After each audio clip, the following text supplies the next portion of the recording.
मैं यही बता रहा हूँ कि परफॉर्मेंस की तो बात ही नहीं है। परफॉर्मेंस की बात होती तो फिर मैंने कुछ चीज़ें आपको हाईलाइट करवाई हैं। उन्होंने मीडिया पे आगे बात की है ना, दिल उनका कुछ और कहता। अगर दिल उनका कुछ और कहता तो मेरे से डेफिनेटली पहले भी बात करते, जिस तरह साइड पे आहिस्ता आहिस्ता करते जा रहे थे। और दूसरा, मुझे नहीं लगता कि मैं खेल सकता हूँ, टू बी ऑनेस्ट। चीज़ें बहुत आगे निकल चुकी हैं। मैं ये नहीं कहता कि पीसीबी उनको निकाले, बिल्कुल उनको रखे। पीसीबी का एक सिस्टम है, उनको सिस्टम के तहत लेके आए। वो देखिए एज अ क्रिकेटर बहुत अच्छे थे। विकी भाई लेजेंड रहे हैं क्रिकेट में, मिसबा भाई बहुत अच्छे कप्तान रहे हैं। लेकिन जो माइंड सेट होता है ना मैनेजमेंट का प्लेयर्स के साथ, ये एक डिफरेंट कोचिंग है भाई, ये डिफरेंट एक एजुकेशन है।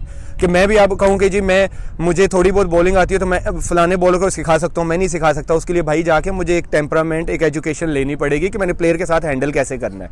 तो ज़रूरी नहीं है कि एक अच्छा कोच है वो अच्छा मैनेजमेंट भी में भी जाके अच्छा डिलीवर करे। लेकिन मुझे नहीं लगता कि मैं इस माइंड सेट, जो इनका माइंड सेट है, इस माइंड सेट के साथ मैं खेल सकता हूँ। I don't think so.